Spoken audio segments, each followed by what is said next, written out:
গদায়ের জন্মটা হয়েছিল ঠাকুরের বাবা গয়ায় পিণ্ডদানে গেলেন, তখন বিষ্ণু গদাধর রূপে স্বপ্ন দিয়ে বলেছিল, ক্ষুদিরাম আমি তোমার বাড়িতে পুত্ররূপে জন্ম নিচ্ছি। তা গয়াতে সেটা স্বপ্ন দেখছে, তখন কামারপুকুরে একটা শিব মন্দির আছে যোগী শিব, ওই যোগী শিবের জ্যোতি থেকেই গদায়ের জন্ম হলো। এটা সেই পাইনলির বাড়ির পেছন দিক, আপনারা সামনের দিকে যাবেন, এই বাড়িতে বালক গদাধরের বিশেষ যাতায়াত ছিল। এখন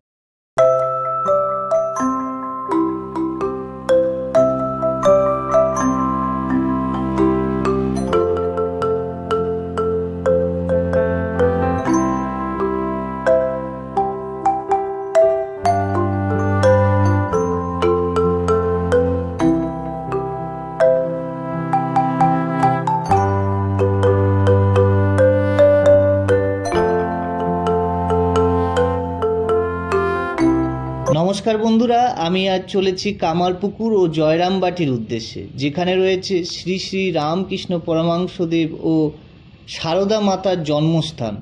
কামারপুকুরে মঠবাড়ি ছাড়াও রয়েছে রামকৃষ্ণকে কেন্দ্র করে যেসব দর্শনীয় স্থান তা রয়েছে কামারপুকুরে ও জয়রামবাটিতে সারদা মা মন্দির ও সারদা মাকে কেন্দ্র করে দর্শনীয় স্থানগুলি। আমি সকাল সকাল বেরিয়ে পড়েছি আপনাদেরকে দেখানোর উদ্দেশ্যে। কিছুটা যাওয়ার পর টিফিন করার জন্য দাঁড়িয়ে পড়েছি একটা জায়গায়, এবং দেখুন চারিদিকে আলুর চাষ চলছে। আলুর চাষ বর্ধমান ও হুগলিতে আলুর চাষের জন্য খুবই বিখ্যাত, খুবই সুন্দর লাগছে। আলু চাষ ছাড়াও অন্যান্য চাষ হয়, দেখতে খুবই মনোরম দৃশ্য। এখানে বিঘার পর বিঘা আলু চাষ হচ্ছে। কিছুটা যাওয়ার পরেই চলে এসেছি আরামবাগ। 2.5 ঘন্টাখানি হয়ে গেছে এই আরামবাগের, এটা হচ্ছে মেন টাউন। আরামবাগ থেকে যেতে হবে 14 কিলোমিটার। কামারপুকুর যেতে গেলে 14 কিলোমিটারখানি পথ অতিক্রম করতে হয়। কামারপুকুর থেকেও আবার কামারপুকুর মঠবাড়ি যেটা আছে ওটা 1.5 কিলোমিটার লাগে। কিছুটা যাওয়ার পর এই কামারপুকুরের রাস্তা যেটা ঢুকেছে এখন তৈরি হচ্ছে, কাঁচা রাস্তা থেকে মানে তৈরি হচ্ছে। আমরা মোটামুটি কামারপুকুর চলে এসেছি। কামারপুকুর থেকে এবারে কামারপুকুর মঠের দিকে যাচ্ছি। আজকে অনেকটাই মানে দর্শনার্থীরা চলেছেন, এই চলে এসেছি কামারপুকুরের মঠের দিকে। এবারে যাব পার্কিংয়ের উদ্দেশ্যে। মোটামুটি ভিড় রয়েছে, দেখেই বোঝা যাচ্ছে খানিকটা ভিড় রয়েছে এখানে। পার্কিং করে দেওয়ার পরে এবারে আপনাদের দেখাবো কামারপুকুর মঠ বাড়ি, যেখানে শ্রীরামকৃষ্ণ এবং শ্রীরামকৃষ্ণকে কেন্দ্র করে অনেক কিছু রয়েছে। তা কতটা কি দেখানো যায় দেখাবো। এবারে পার্কিং করে দিয়েছি, মঠের উদ্দেশ্যে এগিয়ে চলেছি। আর একটা কথা বলে দিই, যারা এখানে প্রসাদ ভক্ষণ করতে চান তাহলে ওনারা 11:30টার আগে করে ফেলবেন, ঠিক আছে? 11:30 থেকে এখানে ভোগ বিতরণ করা হয়। প্রথম আমি ঢুকছি, ঢোকার সময় চারিদিকে খুব সুন্দর সুন্দর গাছ লাগানো রয়েছে, ফুলের গাছ চোখে পড়ছে, খুবই ভালো লাগছে। আর তার পাশেই বুক স্টল। এখানে বিবেকানন্দ এবং শ্রীরামকৃষ্ণ ও সনাতন ধর্মের অনেক বই এখানে পাওয়া যায়। বই এই গ্রন্থাগার, আপনারা চাইলে অনেক কিছু ফটোও এখানে বিক্রি হয়। তার সঙ্গে সঙ্গে শ্রীরামকৃষ্ণ এবং বিবেকানন্দকে কেন্দ্র করে যেসব জিনিস আছে ও বিক্রি হয়। এখানে দেখুন খুব সুন্দর ফুলের গাছ লাগানো রয়েছে, তার সঙ্গে সঙ্গে ছোট ছোট কুটির। এই ছোট কুটিরেই মধ্যেই রামকৃষ্ণ পরমহংসকে কেন্দ্র করে যেসব জিনিস রয়েছে তা এখানে রয়েছে, এবং সুন্দর মন্দির রয়েছে রামকৃষ্ণ দেবের ঠাকুরের। এই রামকৃষ্ণ ঠাকুরের মন্দির 11:30টার সময় বন্ধ হয়ে যায়, বা তারপর আবার খোলে 3:30টার সময়। আর এখানে কিছু তেমন ভিডিও করতে পারিনি, কারণ এখানে পুরোপুরি স্ট্রিক্টলি এখানে ফটো তোলা নিষেধ, তাই এখানে কিছু করতে পারিনি। এবারে রামকৃষ্ণকে কেন্দ্র করে বিভিন্ন জায়গা যেগুলো স্থানগুলো আছে ঘোরার জন্য ওর উদ্দেশ্যে আমি এবারে যাব, ওগুলো আপনাদের পুরোপুরি দেখাবো। এবারে এই মঠবাড়ি থেকে বেরোনোর পথে একটা দেখা যাবে বড় ম্যাপ লাগানো হয়েছে। এই ম্যাপের দ্বারা কোথায় কোথায় যেতে পারবো আমরা তা দেখানো হয়েছে। স্থানীয় অটো চালক বন্ধুর সঙ্গে কথা বলেছি এবং সমস্ত কথোপকথন এখানে দেওয়া রয়েছে, আপনারা তা শুনতে থাকুন। আজ কামারপুকুরের একজন অটো চালক দাদার কাছ থেকে কামারপুকুর সম্বন্ধে আমরা জেনে নেব কিছু জানা ও অজানা জিনিসের ব্যাপারে। তাহলে দাদা আপনার নামটা একটু বলবেন? আমার নাম ইলু দাস। আপনি কতদিন ধরে এই লাইনে আছেন? আছি আপনার 8-9 বছর। 9 বছর। এই কামারপুকুর সম্বন্ধে কিছু যদি বলেন। এই কামারপুকুর এটা হচ্ছে হুগলি জেলা ঠাকুর শ্রী রামকৃষ্ণদেবের জন্মস্থান। এটা গোঘাট থানার অন্তর্গত। আগে নাম ছিল শুকলাল গোস্বামী। হ্যাঁ, ঠাকুরের বাবার বাড়ি ছিল দেরেগ্রাম। ওই দেরেগ্রাম থেকে ঠাকুরের বাবাকে এই কামারপুকুর চলে আসতে হয়েছিলেন। হ্যাঁ, তা গদাইয়ের জন্ম এই কামারপুকুরে। গদাইয়ের জন্মটা হয়েছিল ঠাকুরের বাবা গয়ায় পিণ্ডদানে গেলেন, তখন বিষ্ণু গদাধর রূপে স্বপ্ন দিয়ে বলেছিল, ক্ষুদিরাম আমি তোমার বাড়িতে পুত্ররূপে জন্ম নিচ্ছি। তা গয়াতে সেটা স্বপ্ন দেখছে, তখন কামারপুকুরে একটা শিব মন্দির আছে, যোগী শিব। ওই যোগী শিবের জ্যোতি থেকেই গদায়ের জন্ম হলো। ভূমিষ্ঠ হয়েছিল যেখানে গদায়ের মূর্তিটি বসানো আছে। ভূমিষ্ঠ হওয়ার সময় ওখানে ঢেঁকি ছিল আর ধান সেদ্ধ উনুন ছিল। গদাই জন্মেই গড়িয়ে গড়িয়ে যে উনুনের মধ্যে ঢুকে যে ছাই মেখে বসেছিলেন। ঠাকুরের বাবা গয়ায় বিষ্ণুর কথা মনে পড়ে গেলেন, ওই জন্য ছোটোবেলায় গদাধর নাম রাখেন। গদাধর জন্ম থেকে 15 বছর বয়স অবধি কামারপুকুরে ছিল। এই কামারপুকুরে এই 15 বছর বয়সে বহু লীলা করে গেছে।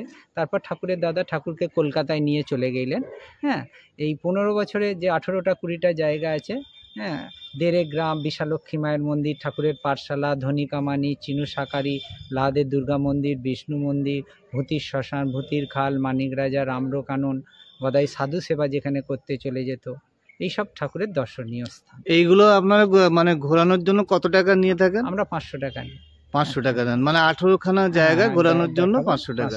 আর 12টা জায়গা দেখানোর জন্য 100 টাকা নেন। 5 জনে হলেই আমাদের মানে অটোতে 5 জন ধরে, অটো টোটো দুটোই তো ভাড়া থাকে। আর কোন সময় এখানে বেশি মানুষ আসেন? এই তো আপনার আমাদের সিজন হচ্ছে, ছুটি ছাটা তো থাকলে আসছেই, এবং শীতকালটা পুরোটাই সিজন। হ্যাঁ, শীতকালে হোটেল তো এখানে মানে অ্যাভেলেবল, খুব ভালোই আছে। হোটেল আছে, যাত্রী মড মিশন থেকে থাকার ব্যবস্থা আছে। মড মিশন থাকতে গেলে আগে থেকে ইমেল করতে হয়, ওদের বুকিং করতে গেলে মানে ফোনেও কি করা যায়? না, ইমেল করে বুক করতে হয় 3 মাস আগে থেকে ওনাদের বুকিং। আর আশেপাশে অনেক লজ আছে। হ্যাঁ, আসলে কোনো সমস্যায় পড়বে না। কোন টাইমে ভিড় সব থেকে বেশি? কোন টাইমে? মেন অকেশনগুলো, কল্পতরু, রামকৃষ্ণ জন্মতিথি, দুর্গাপূজা, ডিসেম্বরটা ধরুন আপনার ওই 25শে ডিসেম্বর থেকে আপনার ওইটা লাগে সিজনটা। তাহলে আপনারা শুনলেন এই দাদার কথোপকথন। এবারে উনারই অটো ধরে বেরিয়ে পড়েছি ওনার সঙ্গে এই 12টা স্থান দেখার জন্য। আমি 12টা স্থান দেখবো, কেননা আর গাড়ি তো নিয়ে এসেছি, বাদ বাকি গাড়িতে দেখে নেবো। ওই 12টা দেখার জন্য 100 টাকা নেন। ওনার নাম্বারও দিয়ে দেবো, এখানে এলে আপনারা অটো টোটো পেয়ে যাবেন। লাইনে দাঁড়িয়ে আছে, কোনো অসুবিধে নেই। তাই এবারে প্রথম যে স্থানটা, ওটা হচ্ছে চিনু শাঁখারির বাড়ি ও গদাধর বিদ্যা মন্দির। এটাই আপনাদের প্রথম পড়বে। এখানে কিন্তু পায়ে হেঁটেও আসা যায়, যাদের হাঁটায় কোনো অসুবিধে নেই তারা কিন্তু পায়ে হেঁটে চলে আসবেন, খুব পাশাপাশি। একটু জিজ্ঞেস করে নিতে হবে, কেননা প্রথম এলে তো বুঝতে পারবেন না, জিজ্ঞেস করে। এবারে হচ্ছে এটা হচ্ছে সেই কামারপুকুর, মানে এই পুকুরের নাম করেই এখানকার নাম কামারপুকুর রয়েছে। আগেকার দিনে পুকুরকে খুব শুভ হিসেবে মানা যেত, কারণ এই পুকুরের জল পান করত মানুষেরা এবং জীবন ধারণও করত। এবারে যেখানে আমরা চলে এসেছি, এটা হচ্ছে মানে একটা পীর বাবার মন্দির, দয়াল সত্য পীর বাবার মন্দির। মানে 3 নম্বর স্পটটা হচ্ছে পীর বাবার মন্দির। পীর বাবার কে সত্য পীর বলার কারণ হচ্ছে হিন্দুরা পূজা করে থাকেন। এবারে চলে এসেছি ভিখারি মায়ের মন্দির। এই ভিখারি মা কি করতেন না, গদাধরকে খাওয়াতেন, তাই উনারও মন্দির করে এখানে রাখা হয়েছে। গদাধর এই মায়ের কাছ থেকে, ভিখারি মায়ের কাছ থেকে, এটা ঠাকুরের, এটাকে হতে দেওয়া বলে। কেন হতে দিয়েছিলেন? গদাইকে সবাই পাগল বলতো বলে ঠাকুরের মা ছেলের জন্য এখান থেকে ঠাকুরের মা আবার চলে যায় মুকুন্দপুর বলে, এখানে একটা শিব আছে, বুড়ো শিব, ওই বুড়ো বাবার কাছে। কেন বুড়ো বাবা? এবার চলে এসেছি গদাধরের পাঠশালাতে। এই পাঠশালা হচ্ছে খুব সুন্দর সুন্দর কাহিনী এখানে রয়েছে, যেখানে হচ্ছে দেখুন এখানে যোগ আর বিয়োগ দেওয়া হয়েছে। এর কারণ হচ্ছে গদাধর সবসময় যোগ করতে চাইতেন, যখনই মাস্টারমশাই বলতেন যে বিয়োগ করো তখন কিন্তু উনি করতে চাইতেন না, কারণ উনি বলতেন সবসময় উনি যোগে রয়েছেন, মানে উনি যোগ সাধনা করতেন, তাই যোগ করতেই উনি ভালোবাসতেন, বিয়োগ করতে চাইতেন না। এবারে দেখুন এখানে সমস্ত কিছু লেখা আছে, ধর্মদাস লাহা ওনার সম্বন্ধেও এখানে দেওয়া রয়েছে এবং অনেক রকম ছবি এখানে দেওয়া রয়েছে। রামকৃষ্ণ এবং রামকৃষ্ণকে কেন্দ্র করে যেসব ঘটনাবলী হয়েছিল তার ছবির আকারে এখানে এই পাঠশালার মধ্যে দেওয়া রয়েছে। পাঠশালাটি হচ্ছে কাঠের কড়ি দিয়ে তৈরি, খুবই সুন্দর। তার পাশেই রয়েছে দুর্গা মন্দির। এই দেখুন দুর্গা মন্দির, খুবই সুন্দর দুর্গা মন্দির এখানে দেখতে পাওয়া যাচ্ছে। বাড়িটাও খুবই ভালো অবস্থায় রয়েছে, দেখুন দেওয়ালগুলো দেখলেও আপনারা বুঝতে পারবেন। এই যে দুর্গা মাতার মন্দির এখানে রয়েছে, নতুনভাবে এটা তৈরি করা হয়েছে দুর্গা মায়ের মন্দির। মন্দিরটা খুবই সুন্দর, আর দেখুন চারিদিকে কারুকার্যও খুব ভালো এখানে করা রয়েছে। এবারে যাব এই মনসা মন্দির। দেখুন ছোট মনসা মন্দির এখানে রয়েছে, পুরোপুরি ন্যাচারাল ভাবে রাখা হয়েছে দেখুন আপনারা। এবারে আমরা যাব লাহা জমিদার লাহার বিষ্ণু মন্দিরের উদ্দেশ্যে। তিনি কি করতেন, এই তিনতলা এই মন্দির করার মেন কারণ বর্গীদের আক্রমণ থেকে বাঁচানোর জন্য এখানে এই মন্দিরটা করা হয়েছে, যেখানে সোনা বা যত হিরে রত্ন এখানে লুকিয়ে রাখা হতো বর্গীদের আক্রমণ থেকে বাঁচার জন্য। এবারে দেখুন এই রাবণের মূর্তিও একটা লাগানো রয়েছে, আমি একটা ফটো তুলে নিয়েছি। বর্গীরা যখন এখানে লুটপাট করতে আসতো, এই লাহারা জমিদার ছিল। এই মন্দিরটি তিনতলা, এটি দুতলা, তিনতলার ঘর উপর আর নিচের তলায় ঘর আছে। হ্যাঁ, বর্গীদের ভয়ে লাহারা সোনা দানাগুলো নিয়ে আন্ডারগ্রাউন্ডে লুকিয়ে রাখতো। আর গদাই পাঠশালায় না যেয়ে সাধু সেবা, এই পাঠশালায় না যেয়ে এসে বিষ্ণু মন্দিরে এসে বিষ্ণুকে পূজা করতেন, এখানে বসে মা কালীর মূর্তি আঁকতেন আর ধ্যান করতেন। আর এইদিকে সব গদা, এটা ওই দেড়ে গ্রাম থেকে ঠাকুরের বাবা মা বর্দা বর্দি রঘুবীরকে মাথায় করে নিয়ে সপরিবারে এই কামারপুকুরে চলে আসছে। আর এটা গদাইয়ের জন্মটা দেখানো হয়েছে, গদাই সাধু সেবা করতে চলে যাচ্ছে। আর গদাইয়ের ওইটা বিবাহ, গদাইয়ের বয়স 24 আর মায়ের 5, বিবাহ হয়েছিল, সেটা ওইটা দেখানো হয়েছে। আর লাহাদের গয়না নিয়ে মাকে সাজানো হয়েছে। তাহলে এই দর্শনীয় স্থানগুলো আপনাদের কেমন লাগছে আপনারা কিন্তু কমেন্ট করে অবশ্যই জানাবেন, এবং আপনারা যত তাড়াতাড়ি পারেন যারা এগুলো দেখেননি একবার ঘুরে আসুন, খুব সুন্দর জিনিস দেখতে পাবেন। আর এটা সেই পাইনদের বাড়ির পেছন দিক, আপনারা সামনের দিকে যাবেন। এই বাড়িতে বালক গদাধরের বিশেষ যাতায়াত ছিল, এখনো বংশের লোকেরা আছে, প্রায় দেখভাল করে।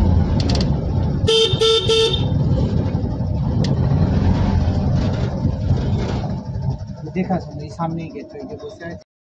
পাইন বাড়ি সম্বন্ধেও একটা ইতিহাস রয়েছে। এখানে হচ্ছে পাইন বাড়ি যে মেন কর্তা, তার অহংকার ভঙ্গ করেছিলেন শ্রীরামকৃষ্ণ পরমহংসদেব, কারণ উনি কোনোদিন অহংকার সহ্য করতে পারতেন না। পাইন বাড়ির একটা অহংকার ছিল যে এই বাড়িতে কোনোদিন কোনো পুরুষ প্রবেশ করতে পারবে না, কিন্তু উনি মেয়ের বেশ ধারণ করে লাল পাড়ের শাড়ি পরে এবং আলতা সিঁদুর পরে ঢুকেছিলেন এই পাইন বাড়িতে সন্ধ্যাবেলা, এবং ওনার অহংকার ভেঙেছিলেন। এই পাইন বাড়িতে যেগুলো দেখা যাবে তা হলো একটা নাট্যমঞ্চ এবং শিবের মন্দির। এই শিবের মন্দিরটা করার কারণ হচ্ছে এখানে শিব নাটক করতে করতে গদাধর শিব সেজেছিলেন। দেখুন এই যে শিবের ফটো, শিব ঠাকুরের ফটো রয়েছে এবং তার সঙ্গে সঙ্গে রামকৃষ্ণ পরমহংসদেবেরও ফটো রয়েছে। এবারে দেখাবো সেই বিখ্যাত সাদা বোঁদে, যা খেতে শ্রীরামকৃষ্ণ খুবই ভালোবাসতেন। এখানে সাদা বোঁদে খুবই বিখ্যাত, আমি কিছুটা খেয়েও নিয়েছি। আপনারাও এলে এইটা সাদা বোঁদে অবশ্যই টেস্ট করে দেখবেন, খুবই ভালো লাগে। তার সঙ্গে সঙ্গে আলাদা মিষ্টিও রয়েছে। এবারে বেরিয়ে পড়ার পালা জয়রামবাটির উদ্দেশ্যে। তাহলে আর ভিডিও বড় হয়ে যাবে, তাই এখন দেখাবো না। নেক্সট আমি পার্টটায় আমি জয়রামবাটি দেখাবো। তাহলে আমার এই ভিডিওটা ভালো লাগলে লাইক কমেন্ট শেয়ার তো করবেন, সাবস্ক্রাইব না করা থাকলে সাবস্ক্রাইব করে নেবেন। নেক্সট ভিডিওটা কিন্তু দেবো জয়রামবাটিকে কেন্দ্র করে। তাহলে ততক্ষণের জন্য নমস্কার।